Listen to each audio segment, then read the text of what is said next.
सत्तारूढ़ कांग्रेस द्वारा एसडीएम विधायक प्रकरण पर विधायक नाचन विनोद कुमार की सिर्फ मोर्चा खोलने और राजस्व विभाग और सत्तारूढ़ नेताओं की तरफ से विरोध का सामना कर रहे विधायक विनोद ने रविवार को चुप्पी तोड़ते हुए अपने खिलाफ हुई एफआईआर पर खुलकर बोलते हुए कहा कि जब से मैं राजनीति में आया हूँ, मेरे पिता ने मुझे कहा था कि बेटा, जब तुम राजनीति में आ ही गए हो तो आज से यह समझना कि जितना तुम्हारा क्षेत्र है वह तुम्हारा परिवार है। उन्होंने कहा कि अपने परिवार के लोग जो बाढ़ से प्रभावित थे, उनकी बातों को प्रशासन अनसुना कर रहा था। उन्होंने कहा कि चुने हुए प्रतिनिधि के नाते मैंने अगर बाढ़ में प्रभावित गरीब, असहाय और प्रभावित लोगों के लिए आवाज उठाई तो गलत क्या किया। की लिमिटेड कंपनी का कर्मचारी है, उसको तनख्वाह मिल रही है सरकार की तरफ से, लेकिन नेता इस बात को जानते हैं जब नेता की बात नहीं सुनी जाती तो नेता अपनी बात को फिर मजबूती से रखता है।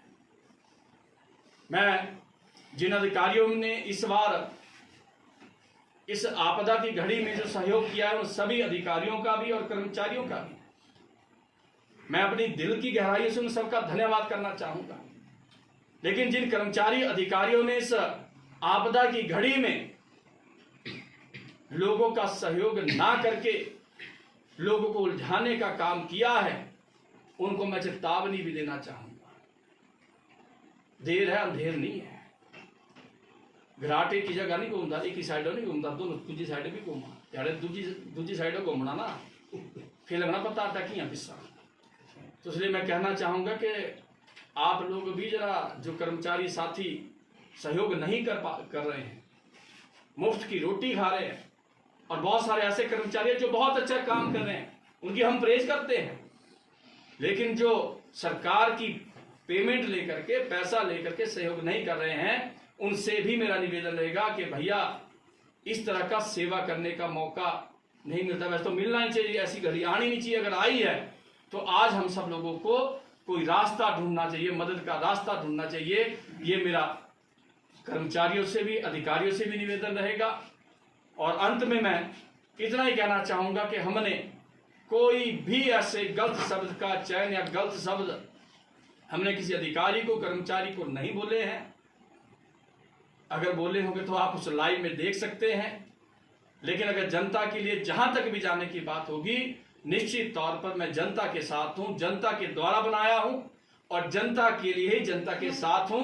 जहां पर भी जनता के लिए लड़ाई लड़ने की बात होगी, विनोद हमेशा नाचन की जनता के साथ कंधे से कंधा मिलाकर के चलता रहेगा। इतनी बात करता हुआ मैं आप सबका बहुत बहुत धन्यवाद करता हूं। आप सब आए, आप सबका बहुत बहुत धन्यवाद। एक बात जरूर कहना चाहूंगा, जो भी आज इस लाइव में हमारे साथ जुड़े हैं वो अपने विचार जरूर इसमें निश्चित तौर पर अपने सुझाव दें कि जनता के लिए लड़ाई लड़ना अगर गलत बात है तो आप लिखें, अगर जनता के लिए लड़ाई लड़ना सही बात है तो उसको भी आप लिखें। यह भी मेरा आप सबसे निवेदन रहेगा।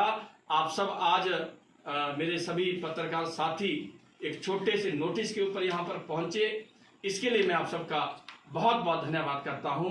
आप सब आए, आप सबका बहुत बहुत धन्यवाद। जय हिंद, जय हिंद। कि भाई मेरी नायब तहसीलदार से यहाँ पे बात करवाइए। मैंने बात की उनसे, मैंने कहा आप इनको तिरपाल क्यों नहीं देते जब पटवारी ने लिख करके दिया है। जब उन्होंने भी थोड़ा बाहरी मन से बात की कि तिरपाल नहीं मिलेंगे, आपके लोगों को तिरपाल नहीं मिलेंगे, धूप खिल गई है। मैंने कहा बारिश होगी फिर कौन जिम्मेवार है? अगर घर गिर जाएगा उसके बाद उसका जिम्मेवार कौन है? तो फिर उसने फिर भारी मन से बात की। मैंने कहा कोई बात नहीं भाई साहब, आप वहीं रहिए, मैं आ रहा हूं। अपने लोगों के लिए, अपने क्षेत्र की जनता के लिए मैं आ रहा हूं। लेकिन जब तक मैं वहां पर पहुंचा, मुझे सारे के सारे लोग भ्रिकमणी से, आप हमारे देख सकते हैं आदमी शर्मा जी यहाँ पे आए हैं जो लगभग 70 साल से ऊपर उनकी उम्र है। वहां पे एक बहन रजवाड़ी पंचायत, अपनी शाली पंचायत से वहां पर आई थी और वो सब्जी की गाड़ी पे आई थी, क्योंकि आजकल कोई भी बसें नहीं चल रही है, कुछ लोग पैदल भी आए। मैंने कहा आपने इनको तिरपाल क्यों नहीं दी? और उनकी ओर से कहा गया आपने तो सारी चीजें लाइव में देखी है, और उसमें उन्होंने सीधे तौर पर कहा कि एसडीएम ने मना किया। हमने कहा अगर एसडीएम ने मना किया तो मेरी बात करवा दीजिए। और जब उन्होंने बात नहीं करवाई तो हम स्वयं ही एसडीएम के पास चले गए और हमने वहां पर भी इनका पक्ष रखा एक जनप्रतिनिधि होने के नाते। अब आप मुझे बताइए कि आम जनता की बातों को प्रशासन सुन नहीं रहा और हमारी बातों को जब अनसुना किया जाएगा तो एक जनप्रतिनिधि क्या करेगा, बताइए आप मुझे। मैं जनता से भी जानना चाहूंगा। मैं तो विनोद अपने काम के लिए नहीं गया था, मैं उस जनता के काम के लिए गया था जिस जनता के कारण आज मैं से नाचन विधानसभा क्षेत्र का प्रतिनिधि बना हूं, उसकी रक्षा के लिए गया था, उनकी आवाज बन करके गया था। मैं समझता हूं कि अगर नाचन की जनता की आवाज को लेकर के जाना, अधिकारियों के बीच में उठाना, अगर ये गुनाह है तो मैं आज कहना चाहूंगा मीडिया के माध्यम से, अगर अधिकारी कर्मचारी नाचन की जनता की आवाज को नहीं सुनेंगे तो मैं इसी तरह से नाचन की जनता की आवाज को उठाता रहूंगा, चाहे एक नहीं अनेकों एफआईआर मेरे ऊपर होती रहे। इस बात को मैं स्पष्ट शब्दों में कहना चाहूंगा। और दूसरी बात, एक बात वहां पे और आई कि वहां पे 50,000 रुपए का कोई कैश रखा हुआ था।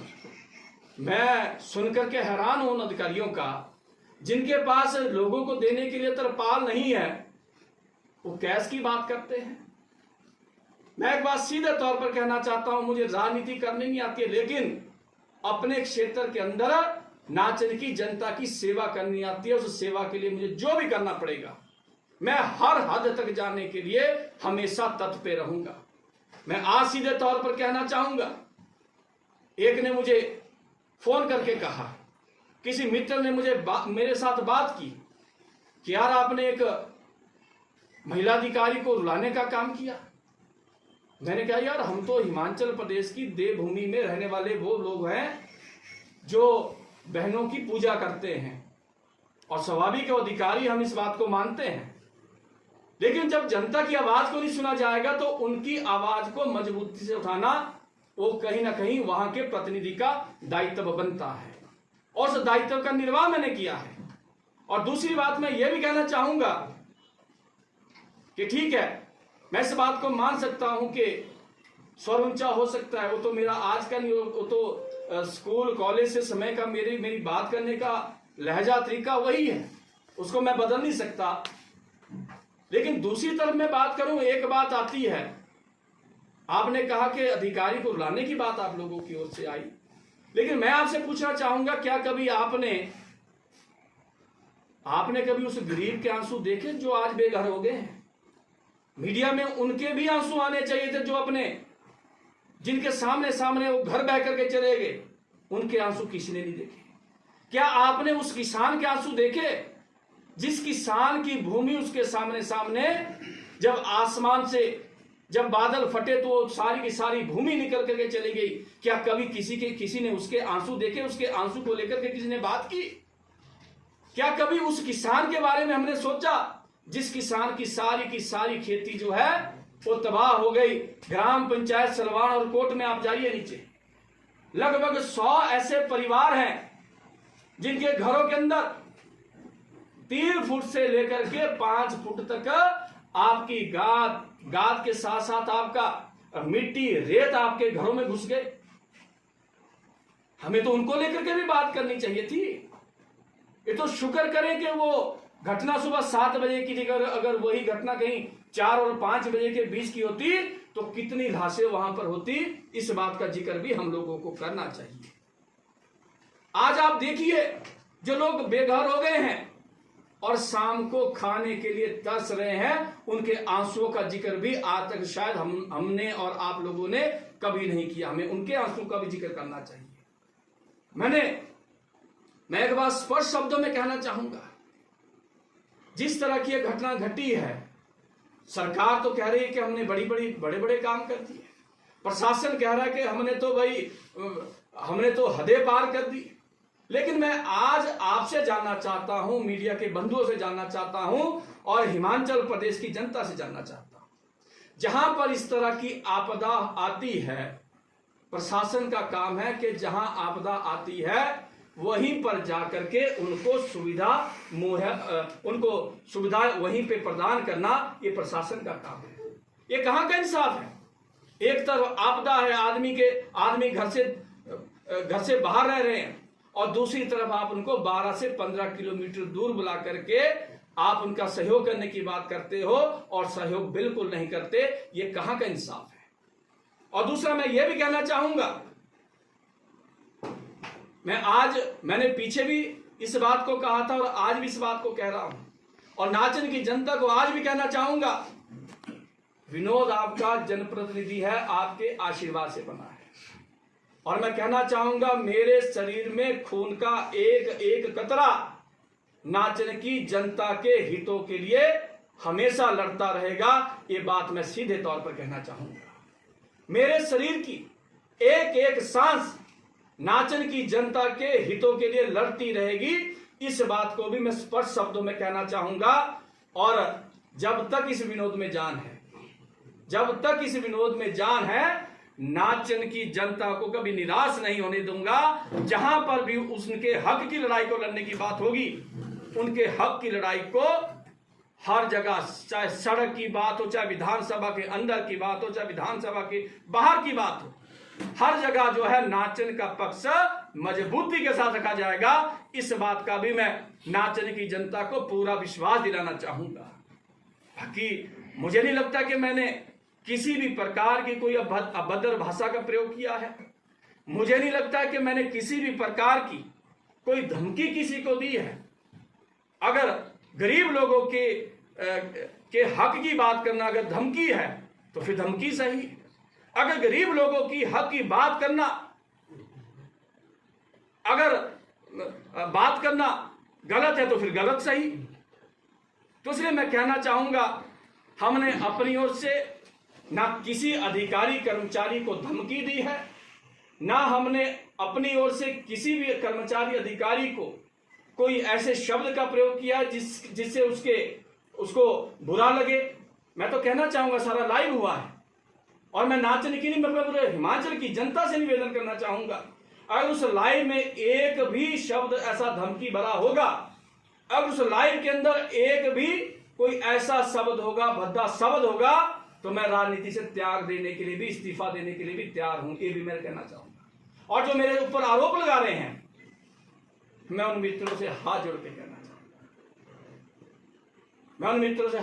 कहना चाहूंगा, एक बात आई संस्कार को लेकर के। वैसे आज मैं इस विषय में बात नहीं करना चाह रहा था। जो मुझे संस्कार सिखा रहे हैं, अरे भैया जरा खुद अपने संस्कारों को टोलिए। जिन शब्दों का आपने प्रयोग किया, जिस शब्दावली का आपने प्रयोग किया है, मेरे क्षेत्र में मैं कहता हूं एक अनपढ़ जो गाय को चराने का काम करता है, वो भी उससे अच्छी भाषा का प्रयोग करता है। ये मैं आपके बीच में कहना चाहूंगा। इन नाचन के लोगों की सुंदरता है जो मैं आपको आपके बीच में कहना चाहूंगा। आपने हमें का संस्कार आप मुझे सिखाएंगे?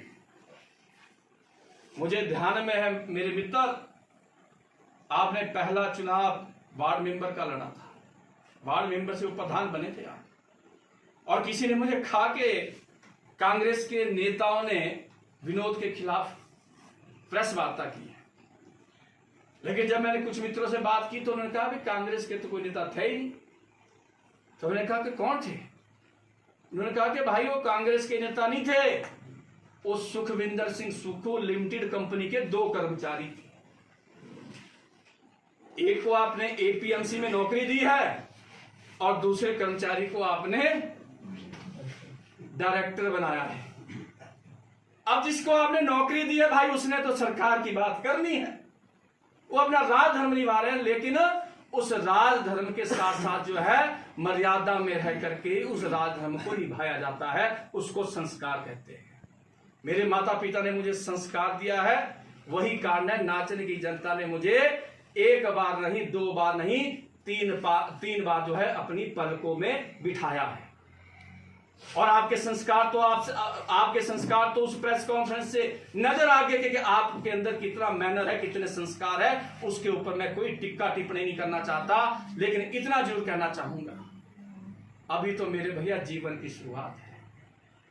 अगर शुरुआत में ही आप इस तरह की बातें करोगे तो मुझे लगता है कि पारी ज्यादा लंबे समय तक नहीं चलने वाली। जनप्रतिनिधि आप भी रहे हैं, उप प्रधान रहे हैं, और जब जनप्रतिनिधि की नहीं सुनी जाती।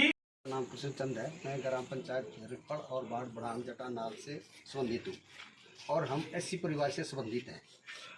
और महोदय, हमारे पास 11, 12, 13 को जो आपदा आई उस पर हमारी किसी ने नहीं सुनी, और जब विधायक जी गए तो उन्होंने हमारी बात सुनी, और उसके बाद पटवारी की रिपोर्ट गई। पटवारी के कहने पर हम तहसील गए। तहसील में जब 11 बजे के करीब हम पहुंचे तो वहाँ नायब तहसीलदार कानून वगैरह चाय की चुस्की बड़े आराम से ले रहे थे। जब हमने अपनी एप्लीकेशन को उनके पास जैसे रखा तो उन्होंने एक शब्द कहा कि बाहर जाओ, कोई तरपाल नहीं है, बाहर धूप खिली हुई है और धूप में रह जाओ, अगर आपके घर बैग है तो हमें कोई मतलब नहीं है उसका। और एसडीएम साहब ने हमें तरपाल देने के लिए बिल्कुल इनकार कर दिया। जब हम दूसरी बार फिर रिक्वेस्ट किया, अरे भाई साहब हमारी बात तो सुनो थोड़ा, अरे हम इतनी दूर से आए हैं तो थोड़ा हमारी बात को सुनो, आप एक जिम्मेवार आदमी हैं और तहसील के जिम्मेवार आदमी हैं, तो आप हमारी बात सुनो थोड़ा।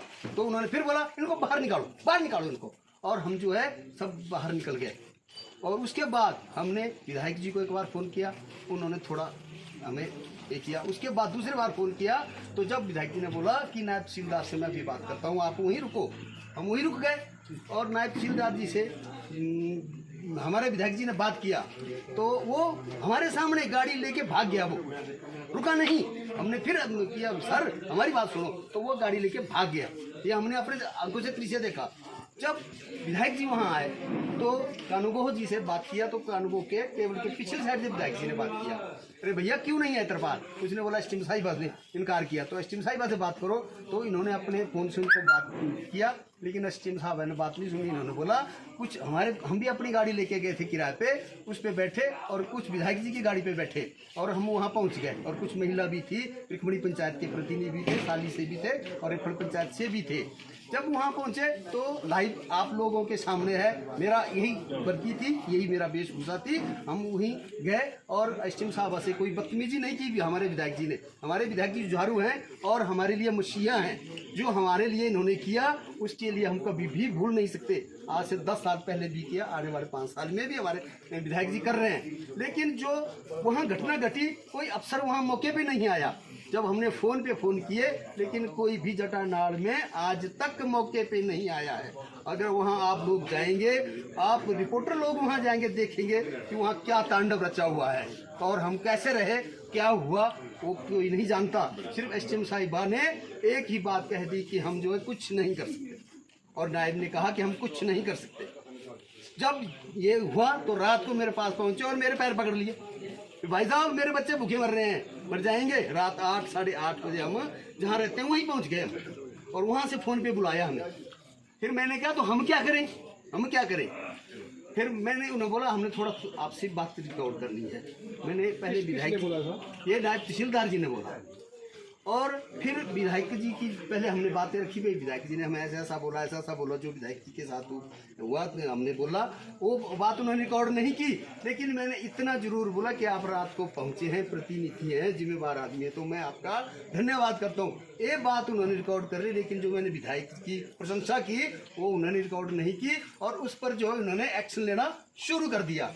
और आज वो बोल रहे हैं कि हम एफआईआर करेंगे। हम विधायक जी के साथ हैं, चाहे हमारा खून पसीना एक हो जाए, लेकिन अब हम अभी इनके साथ ही जाएंगे। अगर एफआईआर होगी, जिस दिन इनको पेशी पे बुलाएंगे तो हम भी इनके साथ जाएंगे, और जो भी घटना घटी है उसको बिल्कुल समक्ष कहेंगे कि एसडीएम साहिबा आप पेट से हैं तो झूठ क्यों बोल रहे हैं, आप झूठ क्यों बोल रहे हैं? ऐसी औरत को झूठ बोलना शोभा नहीं देता, और एक जिम्मेवार आदमी होते हुए भी ये बात नहीं कहनी चाहिए। और जो झूठे इल्ज़ाम लगा रहे हैं, मैं महोदय इतना ही बोलूँगा, और जो हमारे साथ घटना घटी वो तो कोई नहीं सुन सकता। एक गरीब आदमी की जो आज ऑफिस में कोई नहीं सुनता, क्योंकि कांग्रेस का राज है। और जो प्रतिनिधि हमारा एक्शन ले रहा है वो मेरा रिश्तेदार भी है, मेरा रिश्तेदार भी और नज़दीकी रिश्तेदार है। और क्या कहता है कि मैं उसके साथ नहीं बात छेड़ सकता, वो तो पागल है। मैं पागल हूँ, आज उसको मैं पागल दिख रहा हूँ। मौके पे नहीं आया, घर बैठ के जो है ये क्या ना राजनीति की रोटियां सेक रहा है रोटियां। आपका क्या नुकसान हुआ? घर मेरा घर के आगे मलबा अभी हमने नहीं उठाया, पड़ा हुआ है, और मेरी रसोई बह गई, मेरे छोटे भाई की रसोई बह गई, मेरे भाई साहब के रसोई बह गई। घर के पास जो है 3-3 फुट मलबा अभी भी पड़ा और जो पत्थर पड़े उसको एलएनटी भी नहीं उठा सकता। ठीक है, हमारे साथ और भी है, आप बताएं। श्रीमान जी, मैं पवन शर्मा, निवासी ग्राम केड़ा, ग्राम पंचायत ब्रिकमणी का निवासी हूँ। तो 16 तारीख को जब जोर की बारिश हुई तो उस दिन जो है हमारे कोई 2 बीघा ज़मीन बह गई। उसके साथ ही हमारा मकान बिल्कुल अटैच था। उस मकान को भी दरारें आ गई। हम 2 भाइयों का इकट्ठा मकान था, एक मेरे से बड़ा है, एक मैं हूँ। तो उसमें काफ़ी नुकसान हो गया। तो जब पटवारी की रिपोर्ट हुई तो पटवारी ने तिरपाल की एक किट बनाई और बोला कि आप कानून को ऑफिस अप्रोच करो तो वहाँ से आपको तिरपाल दिए जाएंगे। जब हम 16 या 17 तारीख की बात है शायद, तो जब हम कानून को ऑफिस पहुँचे तो बोला कि यहाँ तो तिरपाल नहीं है। तो मैंने कहा कब आएंगे तिरपाल, ये भी कोई पता नहीं है। अच्छा, ना तिरपाल है ना कब आएंगे, ये भी कोई पता नहीं है। मैंने आप ऐसा करो कि इस चिट पे लिख के दे दो कि आपके पास तिरपाल नहीं है।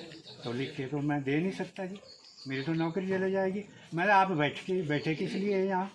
आप लोगों की सेवा करने के लिए बैठे हैं।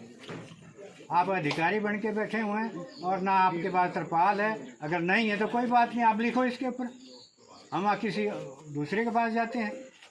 तो लिखने के लिए मना कर दिया। उतने में विधायक साहब आ गए। तो 11-12 बजे की बात है। तो विधायक साहब आए, बोले पहले तो उन्होंने बोला कानून साहब को। तो कानून साहब के ने बोला कि हमने एसडीओ को एसडीएम साहब को फ़ोन किया था। तो बोल रहे हैं कि आसमान साफ़ है, तो तिरपाल की कोई ज़रूरत नहीं है। मतलब कुल मिलाकर आप प्रशासनिक अधिकारियों से आप उनकी सेवाओं से संतुष्ट नहीं है? सेवा से संतुष्ट क्या, जब लड़ के तिरपाल तो मिल गए, वो भी 2-2 लिखे थे। तो एसडीएम साहब ने बोला कि ये तो आपने दबाव में लिखवाए हुए हैं। वहाँ कटिंग कर दी, पटवारी की गलती है थोड़ी, उसने एक कट के 2। मैं कह जी एक कटा ना, एक से 2 बने। अगर एक से भी नीचे कोई पैमाना है तो आधा दे दो, नहीं देना तो तब भी कोई बात नहीं जी। तो फिर बड़े मुश्किल के इतने, अब हमें भी दुख हुआ इस बात का, ऐसा नहीं होना चाहिए था। और एसडीएम साहब बोलो कि मैं अभी चलती हूँ, मैं मौके पर जाती हूँ। तो फिर विधायक साहब ने बोला कि आप जाने के काबिल नहीं, वहाँ रास्ते ख़राब है, रास्ते टूटे हुए हैं, जगह जगह भूस्खलन हुआ है, तो आप नहीं जा पाएंगे, दूर दराज का इलाका है। तो नहीं, ये पहले तो बड़ी जिद की। फिर बाद में हमने थोड़ा बोला कि आप जाने के काबिल नहीं है, आप रहने दो, आप किसी दूसरे अधिकारी को भेजो। तो फिर वो पता नहीं तहसीलदार साहब को बोला उन्होंने, वो तो हमारे घर में तो नहीं पहुँचे आज तक, पता नहीं कहाँ गए कहाँ नहीं है। गोहर से आपका फैसला के लिए कपिल शर्मा की रिपोर्ट।